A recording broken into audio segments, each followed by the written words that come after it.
zudlik bilan barcha pensionerlarga murojaat qilaman. Pensiya olayotgan har bir inson, shuningdek ota-onasi, buyisi yoki bobosi pensiyada bo'lgan har bir oila a'zosi bu ma'lumotni diqqat bilan eshitishi kerak. Chunki gap faqat pul kelib kelmagan haqida emas. Balki pensiya miqdori to'g'ri hisoblanganmi? Imtiyozlar yo'qolib qolmaganmi? Bank kartangiz xavfsizmi?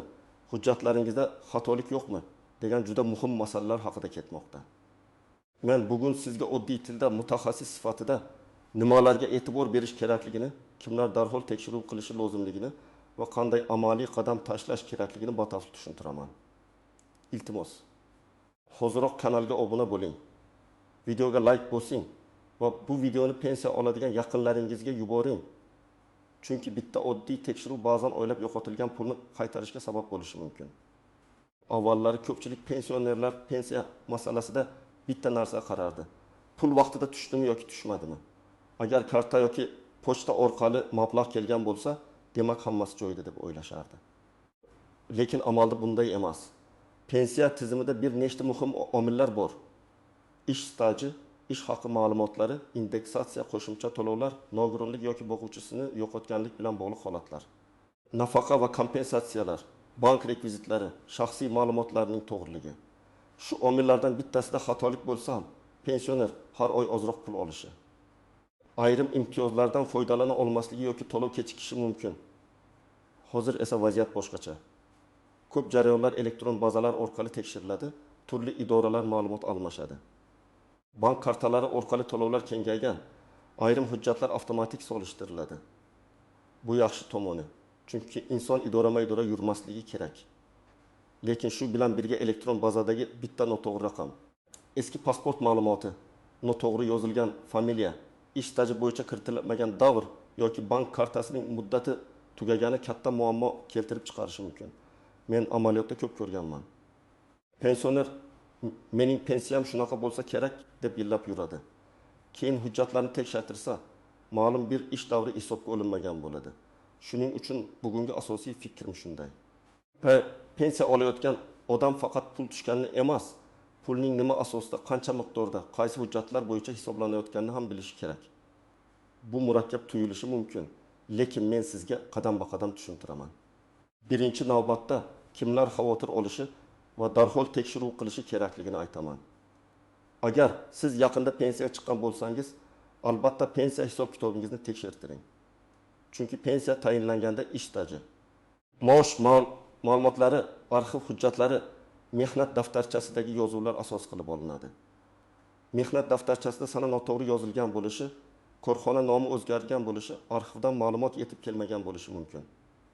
Masalan, fuqaro 1995 yildan 1992 yilgacha zavodda ishlagan, lekin korxona keyinchalik yopilgan. Arxiv ma'lumotida faqat 1995-1999 yillar ko'ringan, qolgan 3 yil kiritilmagan.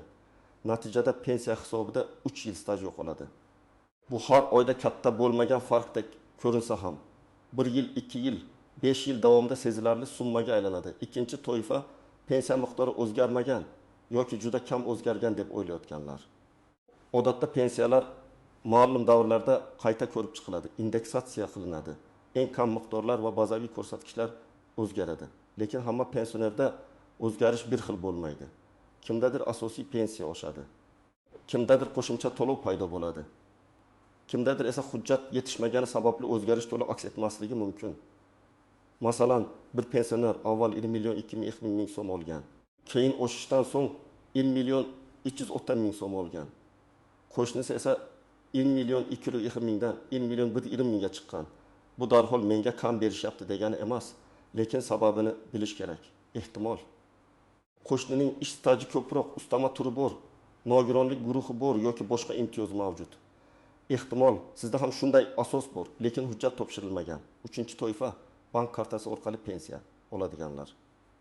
Juda ko'p pensionerlar kartadan foydalanadi, lekin karta muddati tugaganini, SMS xabarnoma yo'qilmaganini, boshqa odam kartadan foydalanayotganini yoki PIN kod yaqinlariga aytilganini jiddiy xavf deb bilmaydi. Men ochiq aytaman. Pensiya kartasi pensionerning shaxsiy mablag'i saqlanadigan joy. Kartani hech kimga berib qo'yish kerak emas. Hatto farzand, nevaralar, qo'ni-qo'shni yordam berayotgan bo'lsa ham. Nazorat pensionerning o'zida yoki ishonchli qonuniy vakilda bo'lishi lozim. Chunki keyinchalik pul yechib olingan, men bilmaganman degan holatlar isbotlash qiyin bo'lishi mumkin. Masalan, pensioner har oy 1,5 million so'm oladi. Kartani nevarasiga berib qo'ygan. Nevara do'kondan xarid qiladi. 200 ming so'm yechadi, yana 1,2 ming so'm telefon to'lovga ketadi. Pensioner esa faqat 1 million so'm qoldi deb o'ylaydi. Bunday vaziyat oilaviy kelishmovchilikka ham, moliyaviy zarar ko'rishga ham olib keladi. 4-toifa boshqa hududga ko'chgan pensionerlar. Agar siz bir tumandan boshqa tumanga, bir viloyatdan boshqa viloyatga ko'chgan bo'lsangiz, ro'yxat yashash manzili va to'lov joyi masalasini tekshiring. Ba'zan odam Toshkentda farzandining uyida yashaydi, lekin ro'yxati viloyatda qoladi, pensiya kelaveradi deb o'ylaydi. Odatda to'lov davom etishi mumkin, lekin ayrim qo'shimcha xizmatlar, ijtimoiy yordam, mahalla yoki tuman orqali beriladigan imtiyozlarda manzil masalasi muhim bo'ladi. Agar ma'lumotlar mos kelmasa, ariza berish, qayta rasmiylashtirish yoki tasdiqlovchi hujjat talab qilinishi mumkin. 5-toifa.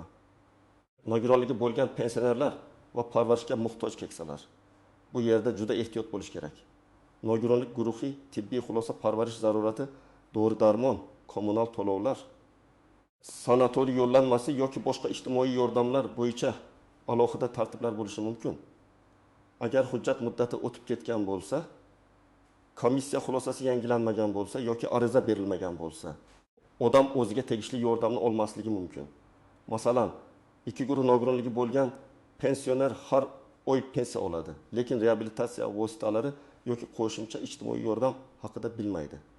Natijada u faqat asosiy to'lov bilan cheklanib qoladi. Shuning uchun men har doim aytaman, pensiya alohida, ijtimoiy yordam alohida, tibbiy imtiyoz alohida masala bo'lishi mumkin. Bularni bir-biridan ajratib tushunish kerak. Endi kimlar haddan tashqari xavotir olmasligi kerak? Agar pensiyangiz vaqtida tushayotgan bo'lsa, hujjatlaringiz to'liq bo'lsa, oxirgi vaqtda pasport yoki ID karta ma'lumotlari yangilangan bo'lsa, bank kartangiz faol bo'lsa, sizda qo'shimcha staj bo'yicha da'vo bo'lmasa, unda shunchaki profilaktik tekshiruv yetarli. Ya'ni vahimaga tushish shart emas. Lekin men hammasini bilaman deb beparvo bo'lish ham to'g'ri emas. Yiliga hech bo'lmaganda bir marta pensiya ma'lumotlarini tekshirish madaniyati shakllanishi kerak. Endi istisnolar, tuzoqlar va ko'pchilik sezmaydigan nozik jihatlarga o'tamiz. Birinchi nozik jihat. Pensiya miqdori qo'shnikidan kam bo'lsa, bu har doim xato degani emas. Odamlar ko'pincha bir-biri bilan solishtiradi. Men 35 yil ishlaganman, qo'shnim 25 yil ishlagan, lekin u ko'proq oladi deyishadi. Bu yerda faqat staj emas, ish haqi ma'lumotlari, qaysi davrlar hisobga olingani, imtiyozli staj, zararli ish sharoiti, harbiy xizmat, dekret davri, mehnat daftarchasidagi yozuvlar, qo'shimcha to'lovlar ham ta'sir qiladi. Shuning uchun solishtirish mumkin, lekin xulosa chiqarishdan oldin rasmiy hisob-kitobni ko'rish kerak. Ikkinchi tuzoq, telefon orqali keladigan yolg'on xabarlar. Pensiyangiz oshiriladi, kartangizni tasdiqlang. Sizga qo'shimcha to'lov chiqdi, kodni ayting. Pensiya jamg'armasidan qo'ng'iroq qilyapmiz, karta raqamingizni yuboring degan gaplarga ishonmang. Hech qaysi rasmiy tashkilot sizdan telefon orqali kartaning to'liq raqamini, amal qilish muddatini, SMS kodni, PIN kodni so'ramasligi kerak. Ayniqsa pensionerlar bunday firibgarlikdan ko'p aziyat chekadi. Chunki ular davlat idorasi deb o'ylab ishonib yuboradi. Men qat'iy tavsiya qilaman. Kim telefon qilmasin, men bunday ma'lumotni telefon orqali bermayman. O'zim rasmiy idoraga boraman yoki rasmiy raqamga qo'ng'iroq qilaman deb javob bering. 3-nozik jihat, hujjatdagi ism familiya farqlari. Masalan, mehnat daftarchasida Karimova deb yozilgan, pasportda Karimova deb ketgan bo'lishi mumkin. Yoki tug'ilgan sana bir joyda 12 mart, boshqa joyda 22 mart bo'lib qolgan. Bir qarashda mayda xato, lekin arxiv ma'lumotini tasdiqlashda muammo bo'ladi. Ayniqsa sobiq korxonalar, kolxozlar, zavodlar, idoralar yopilgan bo'lsa, har bir harf muhim. Agar sizda shunday farq bo'lsa, uni oldindan hal qilish kerak. Arxiv ma'lumotnomasi, sud orqali faktni belgilash, notarial tasdiq yoki boshqa huquqiy yo'l talab qilinishi mumkin. Buni oxirgi daqiqaga qoldirmang. 4-masala, ishlayotgan pensionerlar. Ba'zi pensionerlar pensiyaga chiqqandan keyin ham ishlaydi. Bu qonuniy holat, lekin ish joyi daromad, sug'urta badallari, qayta hisoblash imkoniyati bo'yicha tartiblarni bilish kerak. Ayrim hollarda ishlagan davr keyinchalik pensiya qayta hisob kitobiga ta'sir qilishi mumkin. Ayrim hollarda esa pensioner buni kutadi, lekin hujjat topshirmagani uchun o'zgarish bo'lmaydi. Masalan, pensioner pensiyaga chiqqandan keyin yana 3 yil ishladi. U endi avtomatik oshadi deb o'ylaydi. Lekin amalda qayta hisoblash uchun murojaat, ish haqi yoki mehnat faoliyati bo'yicha ma'lumotlar kerak bo'lishi mumkin. Shuning uchun ishlayotgan pensioner yilma-yil o'z ma'lumotlarini tekshirtirib borgan ma'qul. 5-nozik jihat ishonchnoma orqali pensiya olish.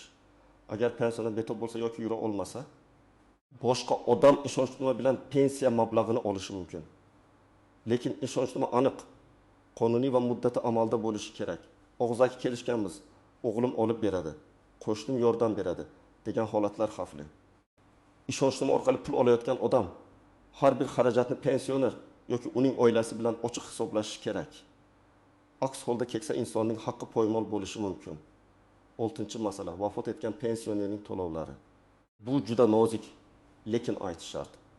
Agar pensioner vafot etsa, oila a'zolari tegishli idoralarga xabar berishi, dafn puli yoki tegishli to'lovlar bo'yicha tartibni so'rashi kerak. Vafot etgan odamning kartasidan keyingi oy pul tushsa, uni shunchaki ishlatib yuborish to'g'ri emas. Keyinchalik bu mablag' qaytarilishi talab qilinishi mumkin. Oila boshiga musibat tushgan paytda hujjat ishlari og'ir tuyuladi. Lekin qonuniy tartibga amal qilish keyingi muammolarning oldini oladi. 7-nozik jihat, kommunal imtiyozlar va ijtimoiy yordamlar. Ko'pchilik men pensionerman, demak hamma imtiyoz avtomatik beriladi deb o'ylaydi. Aslida ba'zi yordam turlari arzi asosida, ba'zilari mahalla tavsiyasi bilan, ba'zilari daromad va oilaviy holat o'rganilgandan keyin beriladi. Masalan, yolg'iz yashovchi 2 yoshli pensioner elektr, gaz, dori-darmon yoki oziq-ovqat yordami bo'yicha qo'llab-quvvatlashga muhtoj bo'lishi mumkin. Lekin u ariza bermasa, mahallaga murojaat qilmasa, uning holati rasmiy ro'yxatga tushmasligi mumkin. Shuning uchun menga hech narsa berishmadi deyishdan oldin qaysi yordam uchun qayerga murojaat qilish kerakligini aniqlash lozim. Endi eng muhim qism. Siz hozir nima qilishingiz kerak? Men buni aniq bosqichlarga bo'lib beraman. Birinchi qadam, pensiya miqdorini yozib oling. Oxirgi 3 oyda kartaga yoki pochta orqali qancha pul kelganini alohida daftar yoki telefoningizga yozing. Masalan, yanvarda 20 million TJ ming so'm, fevralda 20 million TJ ming so'm, martda 20 million EJ 20 ming so'm. Agar o'zgarish bo'lsa, sababini so'rang. Bu indeksatsiyami, qo'shimcha to'lovmi, qarzdorlik qaytarilishimi yoki boshqa sababmi? Bilib qo'yish kerak. Ikkinchi qadam, hujjatlaringizni bir joyga yig'ing. Sizga pasport yoki ID karta, pensiya guvohnomasi, mehnat daftarchasi nusxasi, arxiv ma'lumotnomalari, ish haqi haqidagi ma'lumotlar, nogironlik bo'yicha tibbiy xulosa, bank kartasi rekvizitlari, yashash manzili bo'yicha ma'lumotlar kerak bo'lishi mumkin. Agar hujjatlarning asl nusxasi eski bo'lsa, ularni ehtiyot qiling, yo'qotmang. Ayniqsa mehnat daftarchasi va arxiv ma'lumotlari juda muhim. 3-qadam, rasmiy idoraga murojaat qiling. Odatda pensiya masalasi bo'yicha tuman yoki shahar pensiya bo'limi, ijtimoiy himoya organlari, mahalla bank filiali yoki davlat xizmatlari markazi orqali ma'lumot olish mumkin. Siz borganingizda shunchaki pensiyamni tekshirib bering demang. Aniq savol bering. Mening pensiyam qaysi ish staji asosida hisoblangan? Qaysi yillar inobatga olingan? Qo'shimcha to'lovga huquqim bormi? Pensiyam qayta hisoblanishi mumkinmi? Mening hujjatlarimda kamchilik bormi? Aniq savolga aniq javob olish osonroq. 4-qadam, yozma ariza qoldiring. Og'zaki so'rash yaxshi, lekin muhim masalada yozma murojaat kuchliq. Arizada ismingiz, familiyangiz, manzilingiz, telefon raqamingiz, pensiya turi, murojaat mazmuni aniq yozilishi kerak. Mening pensiyam hisob kitobida 1927-1994 yillardagi ish tajim inobatga olingan olinmaganini tekshirib berishingizni so'rayman. Yoki pensiya miqdorim bo'yicha batafsil tushuntirish berishingizni so'rayman. Arizangiz qabul qilinganini tasdiqlovchi raqam yoki belgi oling. 5-qadam, bank kartangizni tekshiring. Karta muddati qachon tugashini ko'ring. SMS xabarnoma yo'qilganmi? Mobil ilova kimning telefonida turibdi? Kartadan kim foydalanmoqda? Oxirgi operatsiyalar qanday bo'lganini tekshiring. Agar shubhali yechim, noma'lum to'lov yoki siz bilmagan pul yechish bo'lsa, darhol bankka murojaat qiling va kartani vaqtincha bloklashni so'rang. PIN kodni hech kimga aytmang. SMS kodini hech kimga yubormang. Karta rasmini hech kimga jo'natmang. 6-qadam mahallaga boring. Ayniqsa yolg'iz yashaydigan, kasal nogironligi bor, farzandlari boshqa joyda yashaydigan pensionerlar mahalla bilan aloqada bo'lishi kerak. Mahalla sizning ijtimoiy holatingizni o'rganishi, yordam dasturlari haqida aytishi, kerak bo'lsa tibbiy yoki ijtimoiy xizmatlarga yo'naltirishi mumkin. Murojaat qilayotganda uy sharoitingiz, daromadingiz, dori-darmon xarajatlaringiz, qarovchiga ehtiyojingiz haqida ochiq ayting. Ko'pchilik uyaladi. Boshqalarga og'irligim tushmasin deydi. Lekin davlat va jamiyatning ijtimoiy yordami aynan shunday holatlar uchun kerak. 7-qadam, qarindoshlar bilan ochiq gaplashing. Agar siz farzandingiz yoki nevarangizga kartani berib qo'ygan bo'lsangiz, endi tartib o'rnating. Har oy qancha pensiya tushadi, qancha oziq-ovqatga ketadi, qancha dori-darmonga ketadi, qancha naqd olinadi, bularni yozib boring. Bu ishonchsizlik emas, bu moliyaviy tartib. Pensionerning puli birinchi navbatda uning o'z ehtiyoji uchun ishlatilishi kerak. 8-qadam, har qanday xabarni tekshirmasdan ishonmang. Telegram, telefon, SMS yoki qo'shnidan eshitilgan gap rasmiy ma'lumot bo'lmasligi mumkin. Hamma pensionerlarga falon pul berilar ekan. Bugun ariza bermasang, kech qolasan, kartangni tasdiqlamasang. Pensiya to'xtaydi degan xabarlarni avval rasmiy manbadan tekshiring. Rasmiy idora, bankning rasmiy raqami, davlat xizmatlari markazi yoki mahalla orqali aniqlik kiriting.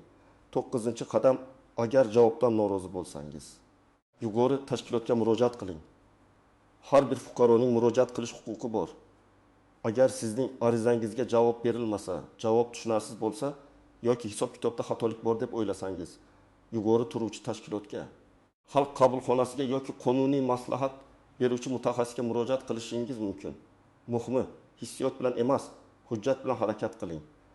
Qo'lingizda ariza nusxasi, javob xati, bank ko'chirmasi, mehnat hujjatlari bo'lsa, masalani hal qilish ancha osonlashadi. Men yana bir muhim narsani ta'kidlayman. Pensionerlar o'z haqqini so'rashi uyat emas. Ko'p keksa insonlar men borib bezovta qilmay, shunaqa bo'lsa kerak, tushunmayman deb yuradi. Lekin pensiya bu sadaqa emas, bu insonning yillar davomida qilgan mehnati, to'lagan badallari, jamiyat oldidagi xizmatining qonuniy natijasidir. Shuning uchun har bir so'm to'g'ri hisoblanishi kerak. Bugun men sizga eng muhim narsani tushuntirdim. Pensiya kelib turgan hammasi to'g'ri degani emas. Har bir pensioner pensiya miqdorini, hujjatlarini, bank kartasini, imtiyozlarini va qo'shimcha yordam olish huquqini tekshirish kerak. Ayniqsa yaqinda pensiyaga chiqqanlar, boshqa hududga ko'chganlar, nogironligi borlar, ishlayotgan pensionerlar, hujjatlarda eski yoki xato ma'lumot bo'lganlar darhol e'tiborli bo'lishi zarur. Men sizdan iltimos qilaman. Bu videoni ota-onangizga, buvingizga, bobongizga yoki pensiya oladigan tanishingizga yuboring. Izohlarda yozing. Sizning pensiyangiz vaqtida tushyaptimi? Miqdori bo'yicha savollaringiz bormi? Hujjat tekshirtirganmisiz? Videoga like bosing. Kanalga obuna bo'ling. Chunki men sizga oddiy odamlar tushunadigan tilda eng muhim ijtimoiy va huquqiy masalalarni tushuntirishda davom etaman.